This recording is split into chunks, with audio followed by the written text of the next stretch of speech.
Assalamualaikum warahmatullahi wabarakatuh. Berjumpa kembali bersama kami berdua dalam program Apa Kabar Pare-Pare. Tentunya sejumlah informasi menarik yang sayang untuk Anda lewatkan pada kali ini. Tetap bersama saya Jauhar Manikam dan saya Mirusmin. Dan pemirsa jangan kemana-mana, mari kita saksikan Apa Kabar Pare-Pare selengkapnya untuk Anda.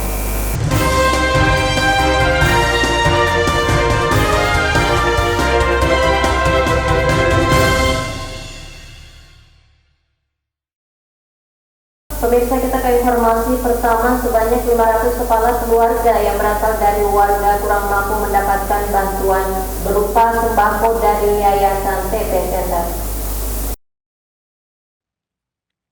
Yayasan TP Center kembali menggelar aksi kepedulian sosial kepada masyarakat yang kurang mampu. Jika Ramadan setiap tahunnya, aksi bantuan sosial dilakukan dengan cara menggelar kegiatan pasar murah, Ramadan di tengah pandemi Corona tahun ini dilakukan dengan cara berbeda. Yayasan TP Center memilih membagikan beras secara gratis dengan menyasar 500 kepala keluarga tidak mampu yang tersebar di 22 kelurahan. Bantuan beras diserahkan secara simbolis oleh pembina Yayasan TP Center, Haja Erna Rashid Taufan didampingi pendiri Yayasan TP Center, Dr. HM Taufan PWS HMH, kepada 4 orang pengurus Yayasan TP Center yang bertanggung jawab sebagai tim penyalur di setiap kecamatan. Penyerahan bantuan dilakukan dengan menerapkan pola physical distancing berjarak 1 meter. Pembina Yayasan TP Center Haja Erna Rashid Taufan mengatakan, peniadaan pasar murah dilakukan dengan mempertimbangkan banyak hal. Selain mengenai ekonomi masyarakat yang melemah di tengah pandemi, juga mempertimbangkan pembatasan sosial. Alhamdulillah tadi itu ada bantuan dari Yayasan TP Center yang mana program ini sudah 12 tahunnya sudah berjalan di TP Center yang tadinya dalam bentuk sembako murah, dan itu menurut beberapa masyarakat sangat menolong. Kemudian karena pada saat ini ada musibah yang melanda seluruh dunia, bukan saja di Indonesia, pada tahun lalu, maka diputuskan bahwa ini dalam bentuk sembako murah, bukan sembako murah, dalam bentuk langsung bantuan substansi saja. Kenapa? Ada beberapa pertimbangan, salah satunya ketika kita mengadakan sembako murah itu akan banyak orang yang berkerumun, dan di situ terjadi banyak aktivitas. Salah satu diantaranya adalah dengan menukar uang segala macam. Jadi saya juga sekaligus ingin memesankan kalau ada yang mau ke pasar, kalau bisa diusahakan bawa uang pas-pasan, ya uang kecil-kecilan. Kalaupun kalau ada lebihnya mungkin bisa disedekahkan saja dengan penjualnya. Ya, apalagi ini sekarang untuk bersedekah ini betul-betul sangat tepat sasaran, karena tepat waktunya, karena sekarang kita menghadapi 2 bulan Ramadan, kemudian ada satu pandemi Corona yang mana banyak masyarakat sekarang sangat membutuhkan uang dari tangan kita semua. Semoga semuanya berkah, semoga wabah ini cepat-cepat keluar dari negara kita, dan terkhusus di Pare-Pare. Ya, kemudian juga ya kita doakan juga di seluruh dunia, mudah-mudahan semua cepat selesai masalah Corona ini. Sekedar informasi, Yayasan TP Center untuk Kemanusiaan yang didirikan sejak 2005 lalu aktif melakukan kegiatan sosial, seperti pasar murah yang digelar rutin tanpa putus setiap tahun saat Ramadan, yakni sejak 2008 lalu. Sri Ayu, TV Peduli mengabarkan.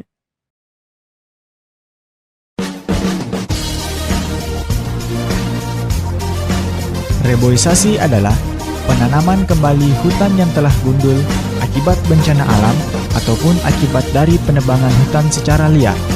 Tujuan reboisasi yaitu untuk meningkatkan kualitas hidup makhluk hidup, baik manusia maupun hewan. Reboisasi dapat membantu mengurangi polusi, terutama polusi udara akibat asap kendaraan baik roda 2 maupun roda 4. Manfaat reboisasi lainnya adalah untuk meningkatkan sumber daya alam, menurunkan efek pemanasan global, mencegah bencana alam seperti longsor dan banjir, serta mengembalikan fungsi hutan. Marilah bersama-sama kita jaga alam ini dari kehancuran, karena satu dunia, satu kehidupan, dan satu kesempatan untuk menjaganya. Pesan ini dipersembahkan oleh Pemirsa, tim gugus penanganan COVID-19 kembali menerima bantuan dari Dekan Fakultas Teknik Industri Universitas Muslim Indonesia Makassar berupa 10 pieces baju APD dan pelindung wajah diberikan. Berikut informasi selengkapnya. Bantuan bagi para tenaga medis terus mengalir ke posko tim gugus tugas percepatan penanganan COVID-19 Kota Parepare. Setelah menerima bantuan APD dari Mabes TNI AD, kembali tim gugus menerima bantuan dari Dekan Fakultas Teknik Industri Universitas Muslim Indonesia Makassar berupa 10 pieces baju APD dan pelindung wajah. Bantuan tersebut diserahkan oleh Sekretaris Daerah Kota Parepare Haji Iwan Asaat APMSI, mewakili Dekan Fakultas Teknik Industri Universitas Muslim Indonesia Makassar, kepada Asisten Administrasi Umum Setdako Parepare Haryanto Essos MM di posko tim gugus tugas percepatan penanganan COVID-19 Gedung Baruga Kompleks Rumah Jabatan Wali Kota pada Senin 4 Mei 2020. Ini bantuan APD dari Dekan Fakultas Teknologi Industri Universitas Muslim Indonesia untuk diserahkan dan diberikan kepada tim gugus yang selanjutnya digunakan oleh teman-teman tim gugus melakukan upaya-upaya penanganan COVID-19 di Kota Parepare. Saya serahkan ke tim gugus mewakili Dekan Fakultas sebanyak 10. Di tempat yang sama, bantuan serupa juga datang dari Purna Praja Kota Parepare dan Bank BNI Parepare. Syahril Sandi, TV Peduli mengabarkan. Untuk meningkatkan pemahaman terkait pemilu dan demokrasi, 12 anggota Bawaslu mengikuti pendidikan kader pengawas partisipatif yang diadakan Bawaslu Sulawesi Selatan. Badan Pengawas Pemilu Provinsi Sulawesi Selatan atau Bawaslu gelar pembukaan Sekolah Kader Pengawasan Partisipatif atau SKPP dalam jaringan daring. Kegiatan yang menggunakan aplikasi Zoom Meeting ini dibuka anggota Bawaslu Republik Indonesia Ratna Dewi Petalolo pada Sabtu 2 Mei 2020. Dalam sambutannya, Ratna Dewi Petalolo menyampaikan agar para peserta memanfaatkan kesempatan untuk menambah pengetahuan tentang pemilu dan demokrasi. Belajarlah dengan baik, menyimak seluruh materi dengan baik, dan bertanyalah hal-hal yang belum diketahui, sehingga waktu yang kita gunakan ini betul-betul bisa merubah cara pandang teman-teman tentang pemilu dan pilkada di tanah air yang kita cintai. Dengan ucapan Bismillahirrahmanirrahim, kegiatan SKPP daring untuk Provinsi Sulawesi Selatan, saya nyatakan dibuka dengan resmi. Demikian, wabillahi taufiq wal hidayah. Wassalamualaikum warahmatullahi wabarakatuh. Sementara itu, Ketua Bawaslu Kota Parepare, Muhammad Zainal Asnun SIP mengatakan, untuk Kota Parepare diikuti 12 peserta sekolah kader pengawas partisipatif. Menurut Zainal, sedianya kegiatan ini akan dilaksanakan secara manual, namun karena ada bencana nasional yakni wabah virus corona, maka dilaksanakan secara daring. Jadi terkhusus Parepare yang dinyatakan lulus, yang dinyatakan memenuhi syarat dalam melalui seleksi langsung oleh Bawaslu Republik Indonesia itu berjumlah 12 orang yang dinyatakan lulus. Nah, sedangkan pada pelaksanaannya Bawaslu Republik Indonesia sebenarnya merencanakan kegiatan ini melalui kegiatan konvensional, tetapi karena adanya bencana kesehatan COVID-19 ini, Bawaslu Republik Indonesia tetap melaksanakan walaupun melalui daring dalam jaringan. Zainal Asnun menambahkan, program ini diharapkan dapat berkesinambungan dan menjadi model pengawasan pemilu partisipatif yang dapat dilaksanakan pada pemilu-pemilu selanjutnya. Syahril Sandi, TV Peduli mengabarkan. Stunting mengancam anak-anak Indonesia. Stunting adalah kekurangan gizi kronis pada balita yang ditandai kondisi badan lebih pendek dari standar panjang atau tinggi seumurnya. Lebih dari 1/3 atau 9 juta balita Indonesia mengalami stunting, Balita stunting mudah sakit, perkembangan otaknya terhambat. Kelak di sekolah, dia sulit berprestasi. Ketika dewasa, anak stunting berpenghasilan 20% lebih kecil dibanding dengan anak tumbuh optimal. Kerugian ekonomi negara akibat stunting mencapai 3% dari produk domestik bruto, atau sekitar 300 triliun rupiah per tahun. Salah satu penyebab utama balita stunting adalah anak sering terkena diare yang disebabkan perilaku buruk buang air besar sembarangan dan sulitnya air bersih. Akibatnya, gizi anak terkuras. Selain itu, gizi yang tersisa habis terpakai melawan penyakit. Ususnya pun sulit mencerna asupan gizi. Lebih dari 51 juta orang Indonesia masih buang air besar sembarangan. 13% rumah tangga Indonesia masih menggunakan air yang tidak layak. Pemerintah harus tingkatkan kesehatan lingkungan dengan berinvestasi di program sanitasi total berbasis masyarakat. Agar semua rumah tangga memiliki jamban sehat dan akses air bersih, pemerintah juga harus bekerja sama dengan semua pihak dalam menyadarkan masyarakat mencuci tangan dengan sabun yang bisa menurunkan angka diare sampai setengahnya.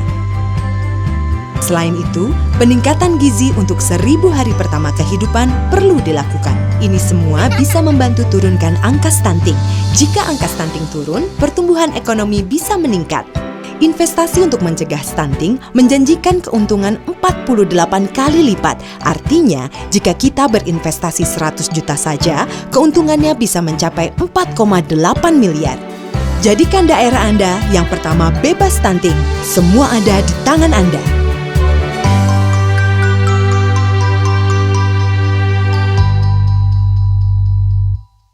Pemirsa, bantuan terus mengalir kepada tim gugus penanganan COVID-19. Kali ini datang dari Markas Besar TNI Angkatan Darat melalui Kodim 1405 Maluku Utara menyerahkan bantuan alat pelindung diri. Berikut informasi selengkapnya. Untuk memenuhi kebutuhan petugas dan kebutuhan tim gugus tugas dalam memerangi COVID-19 dan memutus mata rantai penyebaran virus corona di Kota Parepare, Markas Besar TNI Angkatan Darat atau Mabes TNI AD melalui Kodim 1405 Maluku Utara menyerahkan bantuan alat pelindung diri ke posko tim gugus tugas percepatan penanganan COVID-19 Kota Parepare. Penyerahan bantuan ini diserahkan langsung oleh Dandim 1405 Maluku Utara yang diwakili Kastim 1405 Maluku Utara Mayor Infantri Obaran dan diterima Sekretaris Daerah Kota Parepare Haji Iwan Asaat APMSI di ruang posko tim gugus tugas percepatan penanganan COVID-19 Kota Parepare, Gedung Baruga Kompleks Rumah Jabatan Wali Kota pada Senin 4 Mei 2020.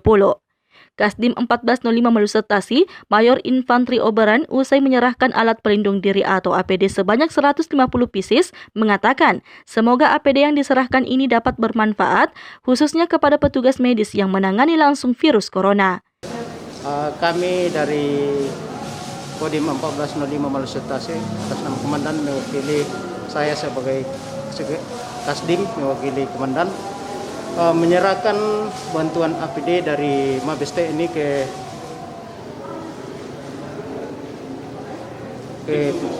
gugus penanganan COVID di Kota Parepare. Kami serahkan sebanyak 150 piece untuk kita gunakan di wilayah Kota Parepare, di wilayah binaan kami Kodim 1405 Maluku Utara. Semoga APD yang kami serahkan ini sesuai dengan bantuan dari komando atas bisa berguna untuk saudara-saudara kita yang menangani langsung virus corona di Kota Parepare. Sekian dan terima kasih. Syahril Sandi, TV Peduli mengabarkan. Kita beralih ke informasi selanjutnya, pemirsa. Meski pemerintah telah membatasi aktivitas masyarakat, namun hal ini tidak menghalangi IAIN Parepare untuk menggelar kegiatan seminar. Namun kali ini seminar dilaksanakan melalui media daring. Salah satu program studi IAIN Parepare yakni Prodi Sosiologi Agama menggelar seminar secara daring dengan menggunakan aplikasi Zoom Meeting yang bertajuk SA Talks Ngobrol Online Soal Perempuan dan Anak di Tengah COVID-19. Seminar ini secara khusus membahas masalah perempuan dan anak yang rentan kekerasan di masa pandemi pada Sabtu 2 Mei 2020. Ketua Program Studi Sosiologi Agama IAIN Parepare, Sulfiana Jatanti mengatakan, seminar SA Talks ini dimaksudkan untuk mengedukasi masyarakat bagaimana mencegah kekerasan perempuan dan anak di tengah pandemi. Kegiatan ini diikuti 91 peserta dari kalangan dosen dan mahasiswa IAIN Parepare, IAIN Palu, IAIN Bukit Tinggi, dan UGM. SA Talks ngobrol online soal perempuan dan anak di tengah COVID-19 dengan tema perempuan dan anak rentan kekerasan di tengah pandemi. Tujuan dari kegiatan ini adalah memberikan edukasi kepada masyarakat bagaimana mencegah kekerasan pada perempuan dan anak di tengah pandemi. Jumlah peserta yang hadir 91 orang dari IAIN Parepare, IAIN Bukit Tinggi, IAIN Palu, UIN Alauddin Makassar, dan UGM yang terdiri dari kalangan mahasiswa dan dosen. Dengan adanya kegiatan ini maka memberikan edukasi kepada kita dengan cara menghadirkan ruang psikologis kepada keluarga sehingga kekerasan pada perempuan dan anak bisa dicegah, dan perlu adanya edukasi tentang mitigasi bencana dalam menghadapi pandemi. Tampil sebagai pemateri yang dipandu oleh Mahyudin dosen IAIN Parepare, yakni Adnan Asaleh, dosen psikologi IAIN Parepare, juga Direktur Taman Semesta dan aktif dalam SDGs, dengan materi kekuatan psikologis keluarga dalam mencegah kekerasan pada anak, di mana dalam materi penyampaiannya mengangkat data yang dipublish oleh Simponi P2A dari periode Januari hingga April 2020, kekerasan terhadap anak dan perempuan, serta peluang strategis mengembangkan psikologis keluarga. Sementara pemateri kedua, Andi Nilawati Arida, yang juga merupakan sekretaris P2TP Parepare, dalam materinya diantaranya menerangkan proses pendampingan anak semasa COVID-19 diambil alih oleh perempuan sehingga melahirkan beban kerja. Syahril Sandi, TV Peduli mengabarkan.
Pemirsa, setelah mengadakan acara makan kapurung bersama warga, satu keluarga dinyatakan positif virus corona yang akhirnya membuat sistem lockdown di perumahan Lompoe Mas, Kelurahan Lompoe, Kecamatan Bacukiki, Kota Parepare yang sudah berjalan hampir seminggu.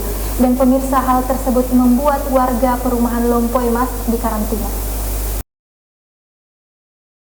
Sistem lockdown di perumahan Lompoe Mas, Kelurahan Lompoe, Kecamatan Bacukiki, Kota Parepare sudah berjalan hampir seminggu. Diketahui di dalam kompleks perumahan ini terdapat satu keluarga yang dinyatakan positif virus corona setelah mengadakan acara makan kapurung bersama warga hingga seluruh warga di perumahan tersebut harus dikarantina.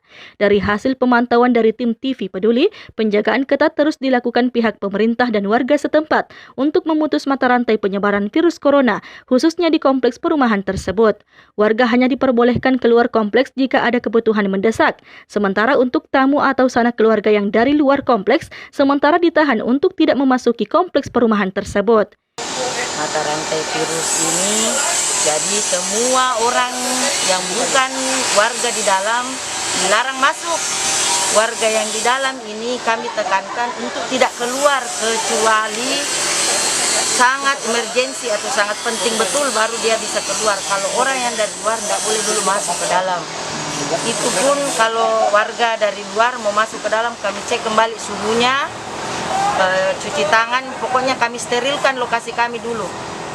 Kalau tidak salah sebentar ini ada lagi penyemprotan desinfektan dari pemadam jam 4 sore. Pokoknya mudah-mudahan Parepare cukup wilayah kami saja yang menegangkan seperti ini. Mudah-mudahan di tempat lain tidak ada seperti ini ya.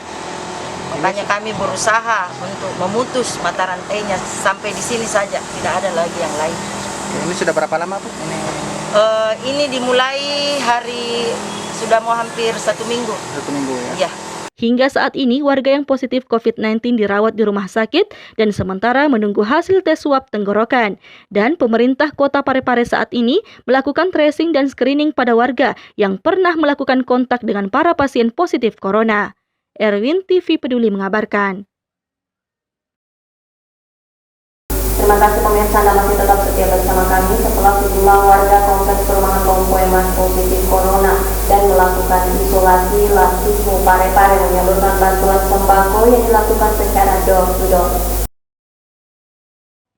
Lembaga Zakat Infak dan Sedekah Muhammadiyah atau Lazismu Kota Parepare merespon cepat instruksi Ketua Lazismu Haja Erna Rashid Taufan agar segera menyalurkan bantuan sembako kepada warga yang diisolasi di Kompleks Perumahan Lompoe Mas, Kecamatan Bacukiki setelah adanya temuan sejumlah warga positif terinfeksi virus corona. Sekretaris Lazismu Parepare Syaiful Amir menyebutkan sebanyak 15 kepala keluarga di kompleks ini telah mendapatkan bantuan sembako dalam program paket Ramadan. Meskipun bantuan disalurkan secara door-to-door, namun Lazismu Parepare tetap memperhatikan standar physical distancing atau pembatasan fisik. Penyaluran bantuan ini mendapat respon positif dari warga sekitar. Mengucapkan terima kasih banyak sebesar-besarnya kepada Lazismu yang melihat kami, keadaan kami sekarang ini yang kena dampak corona ini, sudah yang positif sudah 4 orang. Jadi sekali lagi kami ucapkan terima kasih banyak kepada Lazismu karena masih bisa kasihan membantu kami masyarakat. Kami lihat masyarakat tidak mampu saat sekarang karena tidak keluar mencari. Penyaluran bantuan ini juga dilakukan sebagai amanah atas dana yang dikumpulkan dari para dermawan. Sri Ayu TV Peduli mengabarkan.